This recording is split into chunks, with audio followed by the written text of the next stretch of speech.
Boa noite a todos. Vamos falar sobre escolhas e destinos.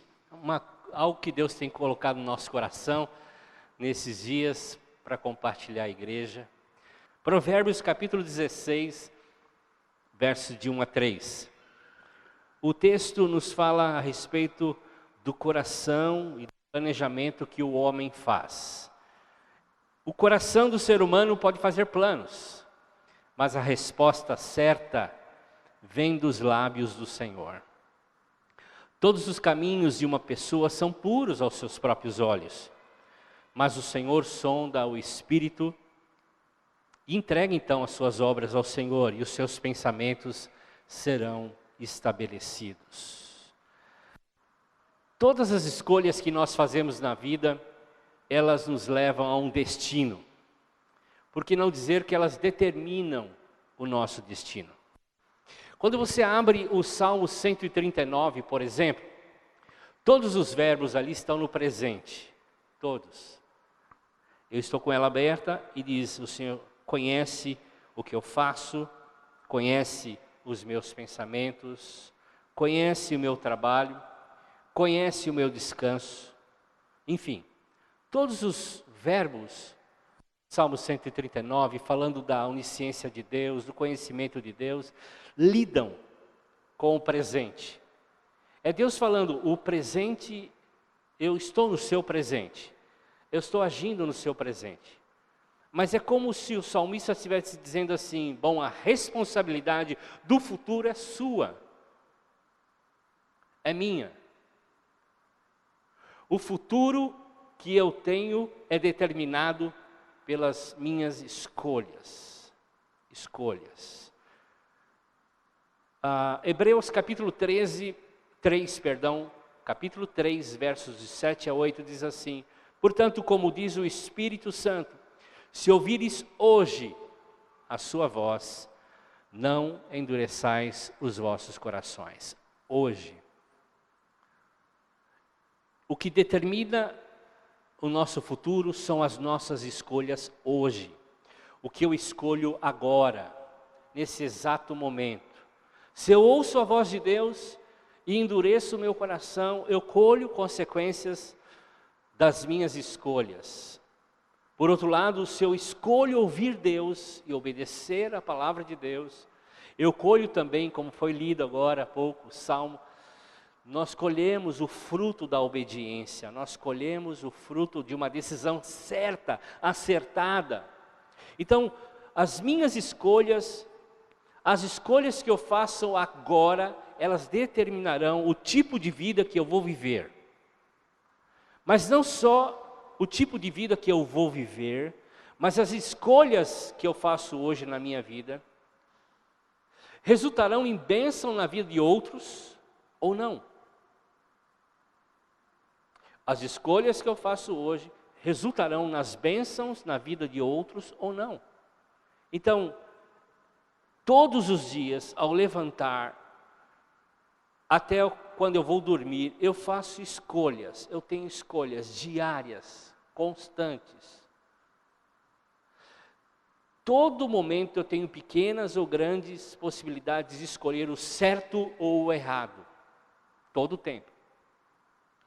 Eu acordo e tomo decisões do que eu vou fazer, como eu vou fazer, até mesmo as não escolhas, deixar com as coisas normativas, as coisas que eu estou acostumado a fazer, e eu continuo fazendo, são escolhas.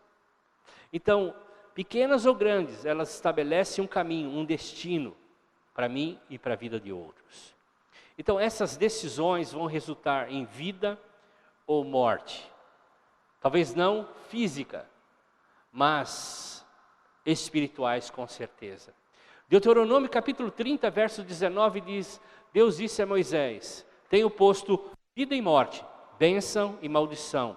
Escolha, pois, a vida, para que vivas tu e tua descendência. Então, as escolhas que eu faço podem gerar morte ou vida. Como eu disse, talvez não físicas, mas com certeza espirituais. Então, nós não podemos nos esquecer que as decisões que eu tomo hoje, elas nascem através dos meus pensamentos.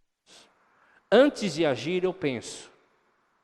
E Provérbios 4:23 diz que tenha cuidado com o que você pensa, pois a sua vida é dirigida, ou as suas decisões, as suas escolhas são feitas pelos seus pensamentos. Então, cuidar da mente é fundamental para as escolhas que eu vou fazer. Então, esses pensamentos só têm dois caminhos, como já falamos, vida ou morte. O próprio Paulo diz em Romanos capítulo 8, no verso 6, porque a mentalidade carnal é morte, mas a mentalidade espiritual é vida e paz. Quando eu escolho algo que não é da vontade de Deus, eu estou colhendo morte. Quando eu escolho algo que é de Deus, uma decisão que veio de Deus, eu colho vida e colho paz. Nós nos perguntamos por que nós não temos paz em certas coisas. É porque nós decidimos errados. O próprio Paulo vai dizer, seja a paz de Cristo o árbitro, ou aquilo que vai dar norte, ou vai te ajudar nas escolhas, nas decisões. Então, eu tenho que receber de Deus orientação. Isso vai me dar paz para que eu tome a decisão e essa paz se intensifique. A Bíblia está repleta, cheia de personagens, de histórias que falam de homens e mulheres que tomaram decisões e trouxeram caos ou trouxeram a paz. Trouxeram morte ou trouxeram vida. Por exemplo, eu vou citar rapidamente algumas delas. Por exemplo, Adão e Eva. A decisão que eles tomaram afetou toda a humanidade. Nós estamos hoje vivendo debaixo do pecado, debaixo dessa turbulência toda, porque o primeiro casal tomou uma decisão errada. E a decisão que ele tomou afetou toda a humanidade. Por outro lado, quando Noé decidiu obedecer a Deus, pela fé, Noé obedeceu a Deus. Não havia chuva, não havia mar por perto, não havia nada que pudesse justificar a construção de uma arca. Não havia animais por perto também, como aconteceu depois. Não havia nada aos seus olhos que podia justificar a construção de uma arca durante 100 anos. Foi o tempo que levou a construção da arca. Porém, a Bíblia diz em Gênesis capítulo 6, verso 8, que Noé confiou completamente em Deus e fez uma escolha. Vamos supor que Noé não tivesse feito essa escolha. Como seria a humanidade hoje? Como estaria nós hoje? As escolhas decidem dois caminhos, vida ou morte. E a escolha de Noé arrancou um sorriso da boca de Deus. Gênesis capítulo 6, verso 8. Então nós podemos dizer que toda a decisão que nós tomamos, segundo a vontade de Deus, arranca da boca de Deus um sorriso. Deus se agrada, Deus se alegra com as decisões que tomamos baseadas na fé. Então confiar completamente em Deus, entregar completamente a Deus, é o melhor que nós temos que fazer em nossa vida. Por exemplo, Abraão e Ló foram outros dois personagens. Quando Deus chamou Abraão, Ló foi de carona. E Deus tinha uma promessa a Abraão, e quando ele entrou na terra, Ló estava junto. E eles foram prosperando, sendo abençoados. E houve briga entre os pastores dos dois por conta de pasto. E Abraão sabia que a bênção não estava nos seus olhos, mas no seu coração. Então Abraão disse a Ló, Ló, subiram no monte, escolha o local que você quer morar. Vamos, escolha. E Ló encheu seus olhos com o melhor pasto, a melhor região, a mais verdinha, a mais próspera aos olhos humanos. E a parte ruim ficou com Abraão. Isso é um ato de fé. Isso é um ato da certeza de quem ele é em Cristo, ou de quem ele é em Deus. Filho de Deus. cheio da promessa de Deus. Não importa o lugar, nós somos abençoados quando temos a certeza da promessa de Deus, da bênção de Deus. Seja qual for o ambiente, nós trazemos a prosperidade, a bênção, a graça. Deus faz fluir, prosperar, da onde nós nem imaginamos. Mas o Ló escolheu, por causa do seu orgulho, por causa da sua visão imediatista humana, da aparência humana, da obstinação do seu coração, o melhor lugar, entre aspas. O melhor lugar era perto de Sodoma e Gomorra. E ele foi tendo algumas coisas muito interessantes. Ele foi primeiramente cativo do inimigo, em Gênesis capítulo 14, verso 12. O Abraão foi o libertador dele. Depois ele foi para mais pertinho de Sodoma, até ser um morador de Sodoma. E aí mais tarde Deus destruiu, e Abraão continuou prosperando, e teve a bênção de Deus sempre. Ele perdeu a sua esposa e ofereceu as suas filhas para serem abusadas. Abraão teve a sua família abençoada, próspera, e ele cumpriu Deus cumpriu a promessa dele, nele. Então, Ló foi morar perto de uma cidade, depois de toda essa desgraceira, uma cidade chamada Zoar, que é zoeira mesmo, significa insignificante, e Deus prometeu a Abraão que dele sairia, ou seria bendita todas as famílias da terra, e todas as terras em todos os lugares. Então, a descendência de Ló saiu os amorreus, os moabitas, que foram inimigos e foram destruídos pelo povo que nasceu de Abraão, que até hoje vive. Então nós temos aqui escolhas, e as escolhas nos levam a ter um futuro abençoado ou não. E não só nosso, mas de outros tantos. Ou como Eliseu, que queria a porção dobrada da unção de Elias. Elias falou, então vamos fazer o seguinte, se você ver o que vai acontecer comigo no final, você vai receber essa porção dobrada. E ele persegue, e nós conhecemos a história, Elias toda hora querendo afastar o Eliseu da sua presença, mas Elias não saía do seu encalço até ter a visão e receber a porção dobrada. E se Eliseu tivesse ficado em casa? As decisões que nós tomamos definem o nosso futuro. José, todas as decisões que ele tomou o levou a cumprir o destino, a promessa de Deus para a vida dele. Não vamos deter muito, que é muita coisa.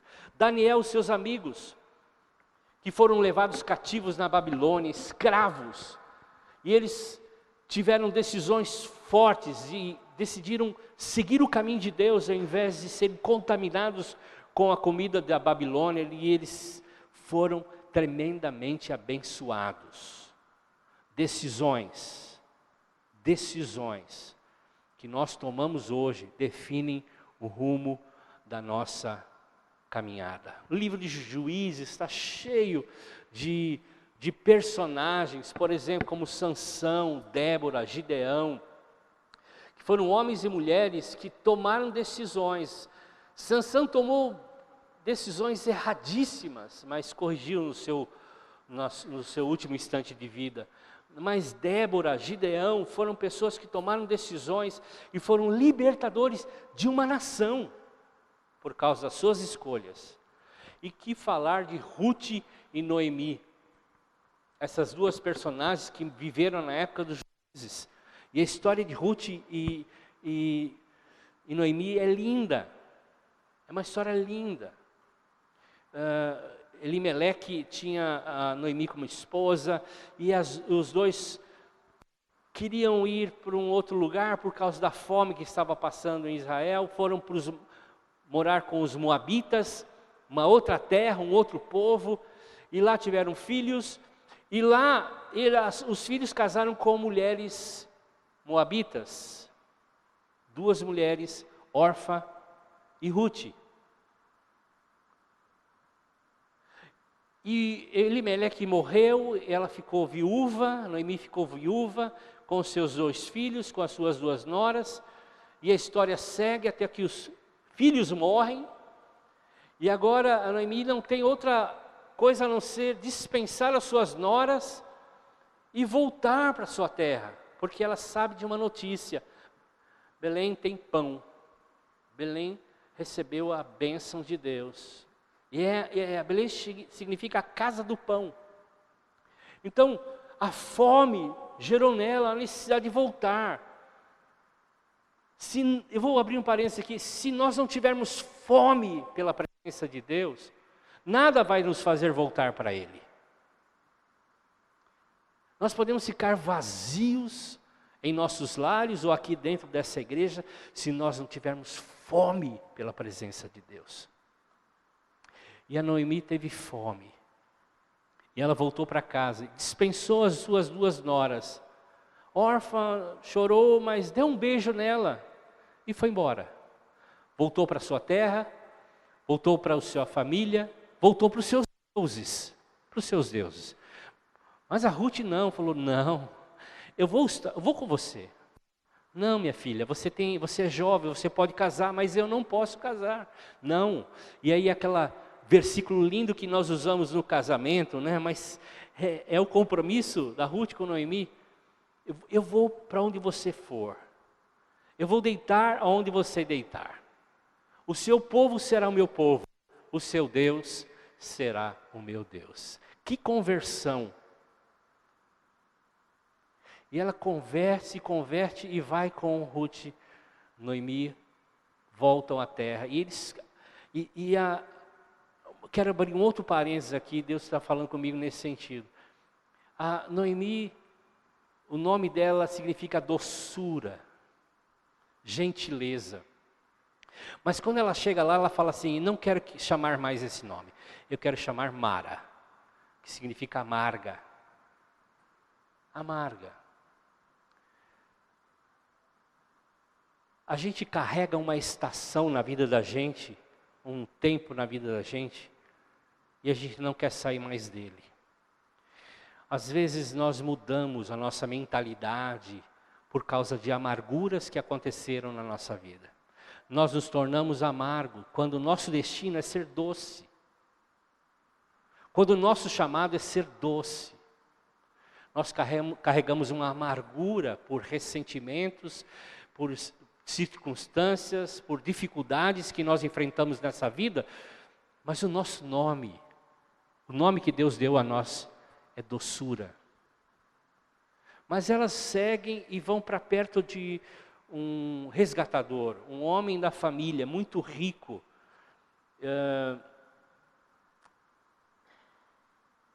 Estou achando o nome dele aqui.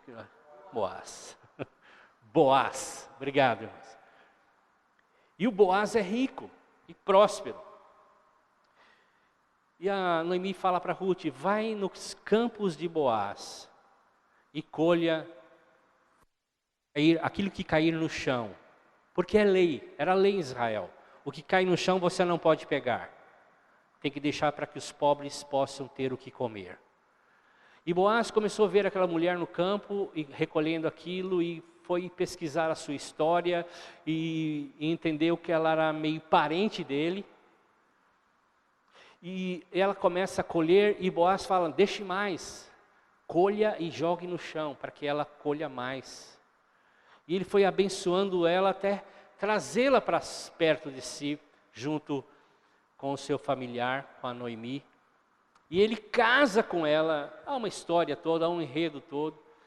E ela se torna parte da família, agora tendo Noemi como acolhida da família, não mais a Mara, mas agora a Noemi mesma, a doçura, e ela resgata. É assim que Jesus faz a nossa vida, Ele entra na nossa vida, Ele entra na nossa história e nós começamos a fazer parte da sua história. Essa oração que nós estamos falando: Senhor, me inclua na sua história. E assim Deus abençoou Noemi. Noemi casou teve um filho, esse filho gerou Jessé, Jessé gerou Davi, o rei Davi. E a história judaica, não bíblica, mas judaica, nos escritos judaicos, diz que Orfa casou e teve uma menina. Essa menina teve um homem, esse homem gerou depois o Golias. Sabe Golias? O gigante moabita? Filho da Orfa. 2 caminhos, 2 decisões, 2 histórias e elas se cruzam. Davi vai diante de Golias, aquele que escarnecia do povo de Israel, e o mata. Decisões que nos levam a um destino. Vida ou morte. Jesus tomou decisões que o levaram à morte, mas nos trouxe vida. Jesus é o nosso resgatador. Agora, deixar as coisas que nos fazem seguros, irmãos, é duro. É duro deixar aquilo que é seguro. Nós gostamos de fazer certas coisas, nós gostamos de decidir de algumas formas. É duro soltar. É duro sair de 1.0 para 2.0. É duro ser um cristão 1.0, passamos de 1 ano para 2.0. Há uma outra habilitação, há um outro tipo de ambiente. E nós precisamos mudar aqui, irmãos, na nossa mente, para tomar as decisões corretas. Então, as escolhas certas nos levarão a um novo nível. As escolhas certas que eu faço hoje me levarão a um novo nível, um nível de relacionamento com Deus, um nível de intimidade com Ele, um nível de entendimento espiritual, um nível que nos levará a uma nova estação na nossa vida, inaugurará uma nova estação na nossa vida. Jesus tomou a decisão certa. Jesus veio ao mundo, a palavra de Deus diz em Hebreus que Ele aprendeu na obediência. O Filho de Deus, o Deus que se fez homem, o Deus que encarnou, veio e tomou a decisão, Filipenses capítulo 2, que levou a Ele ter um nome sobre todo nome.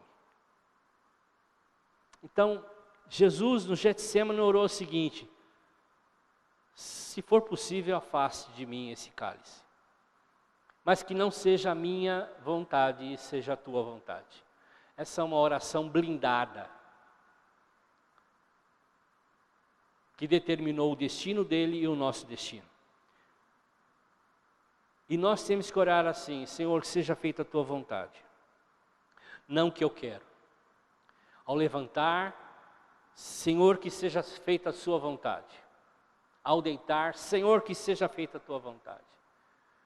E isso vai determinar o novo nível ou não da minha vida espiritual, do meu relacionamento com Deus, das minhas experiências com Ele, da minha paixão, do meu fogo por Ele. Então, pense nisso. Nós vamos cumprir o nosso destino se nós nos entregarmos a Ele. Paulo e Tiago, para finalizar, Paulo e Tiago, eles escrevem várias formas para exemplificar o poder da decisão, das escolhas que nos levam a um destino. Então, a um lugar, a um novo ambiente. Então, por exemplo, Paulo usa a figura do espelho. Paulo usa a figura do espelho em 2 Coríntios capítulo 3, verso 18. Diz: mas nós, com a face descoberta, contemplamos como um espelho a glória do Senhor, que somos transformados na mesma imagem, de glória em glória, como pelo Espírito. Eu estou olhando no espelho, e eu estou vendo quem eu sou em Jesus. Lavado, remido, perdoado. Eu sou um filho de Deus. Deus habita em mim e eu habito nele. Essas são declarações de fé que eu faço no espelho. E eu vou sair do espelho sabendo quem eu sou. Eu vou sair do espelho tendo a certeza de quem eu sou. Eu estou vendo Jesus. Eu estou vendo a face de Jesus. Eu estou vendo a bondade de Jesus. Eu estou vendo a santidade de Jesus. Eu estou vendo o amor de Jesus. É isso que eu tenho que ser. Essa é meu destino. Eu tenho que sair dali assim, entendendo isso. O Tiago diz que, muitas vezes, no capítulo 1, verso 22 a 25, como eu não sou um cumpridor da palavra, eu olho no espelho e logo esqueço. Então eu saio de lá com essa declaração e viro as costas e vou para o meu dia a dia. E no meu dia a dia eu tenho várias situações, vários problemas, várias dificuldades que vão me levar a perder essa imagem. Ou esquecer dessa imagem. E as minhas decisões serão tomadas baseadas, irmãos, em cima da minha vontade ou das circunstâncias que me cercam. Eu estou lá no meu trabalho, eu estou lá na minha escola e as circunstâncias me fazem negar quem eu sou. Então eu tomo decisões erradas. Então o Tiago diz que eu depois começo a ver distorções. Eu esqueço que tipo de gente eu sou. Eu esqueço quem eu sou em Jesus. Por isso, Paulo diz que quem é guiado pelo Espírito Santo de Deus é filho de Deus. É outra imagem que ele coloca, é outra forma que ele coloca das escolhas e decisões. Se eu escolho andar com o Espírito e deixar Ele guiar as minhas decisões, eu sou um filho de Deus, obediente. Eu sou um filho de Deus, as coisas vão acontecer na minha vida. Eu sou um filho de Deus, as coisas vão realmente acontecer, porque é promessa de Deus. Eu estou com o Espírito Santo. Ele está me guiando a tomar decisões. Ele está me guiando a dizer sim ou não.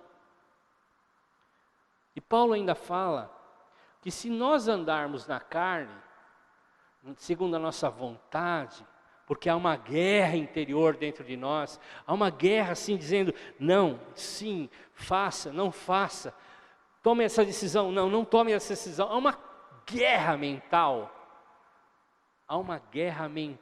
acontecendo dentro do meu e do seu coração. E Paulo diz, por isso nós precisamos levar nossos pensamentos cativos. Há uma guerra, há uma fortaleza. Eu estou acostumado a tomar essa decisão, estou acostumado a mentir, eu estou acostumado a fazer a coisa errada, eu estou acostumado a pornografia, eu estou acostumado a brigar em casa, ofender as pessoas com palavras, eu estou acostumado, há uma fortaleza na minha mente. E Paulo diz que há uma guerra, há um cachorro grande dentro de nós. Nós somos no Descende, um encontro maravilhoso, um tempo de muita ministração. Fomos na escola Descende uma semana antes, fomos muito ministrados e às tardes nós tínhamos algumas tarefas evangelísticas para fazer. O melhor lugar que nós sabemos que é onde tem muita gente, porque era um bairro difícil, Center Norte, ali em São Paulo, tinha o shopping. E para passar para esse shopping da igreja onde nós estávamos, havia um shopping chamado Lar Center Shopping. Lugar que a mulherada gosta, porque só tinha móveis de tudo que é tipo, de alto nível, mesas, cadeiras, enfim, tudo.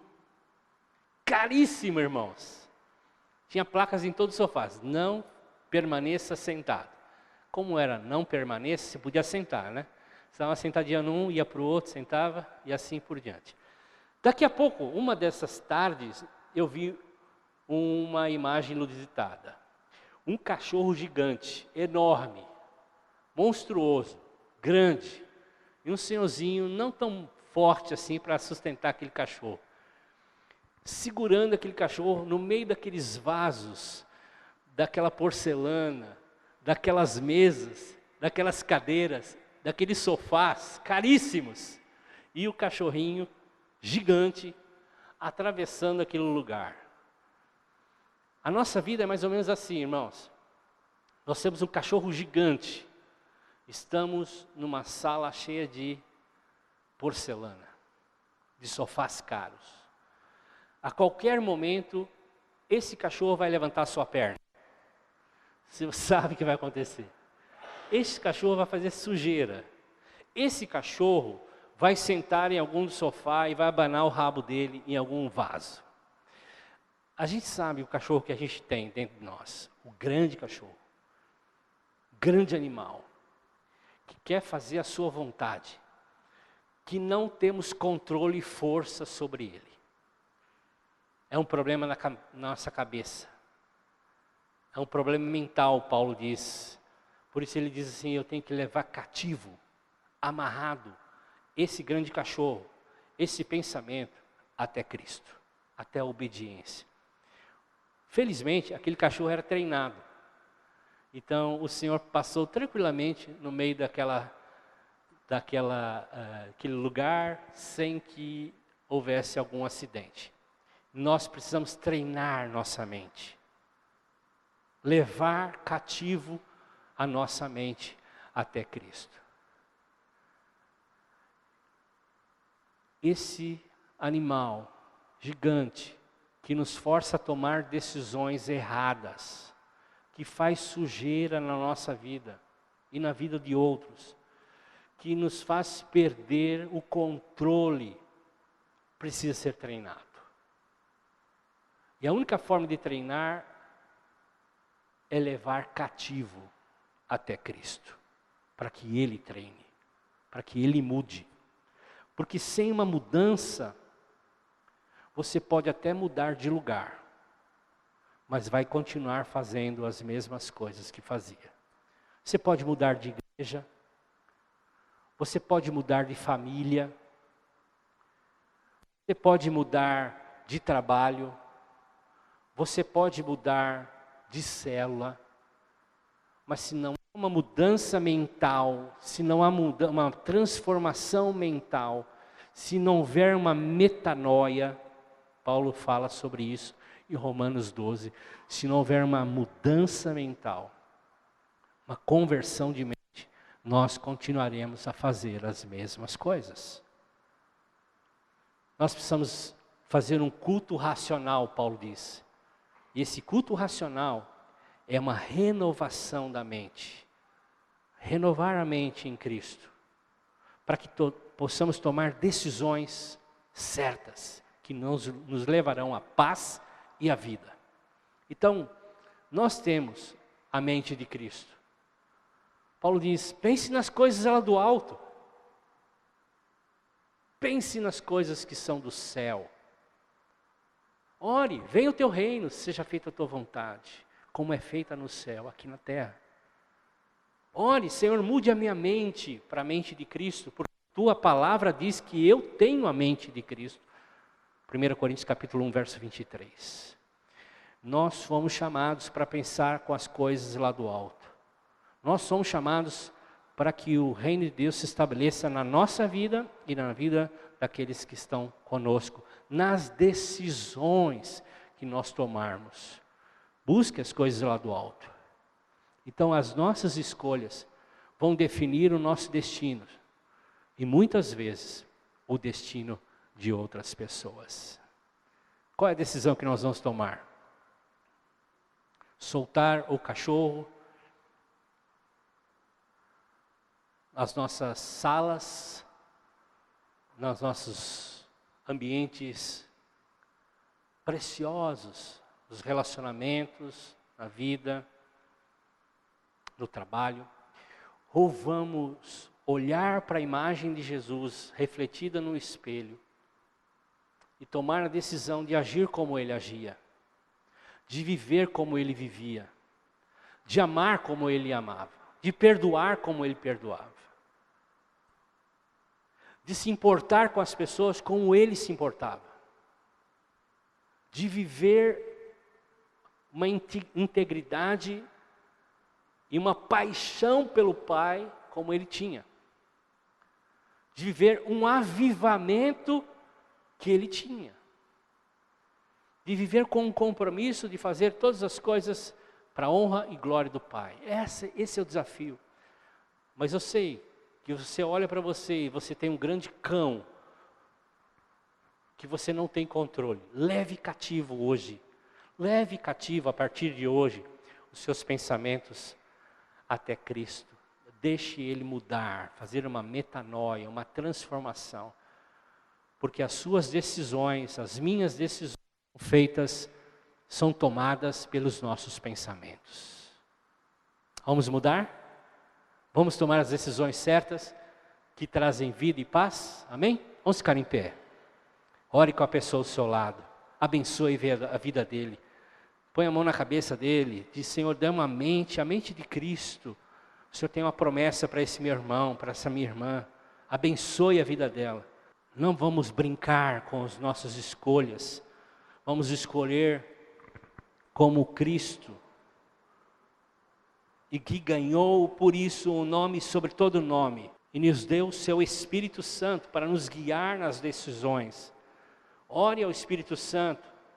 Nas pequenas coisas, comece a orar: Senhor, o que o Senhor quer que eu vista?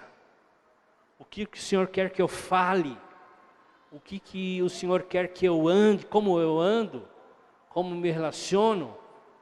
Pergunte ao Espírito Santo. Ele é uma pessoa, ele tem a resposta de vida e paz.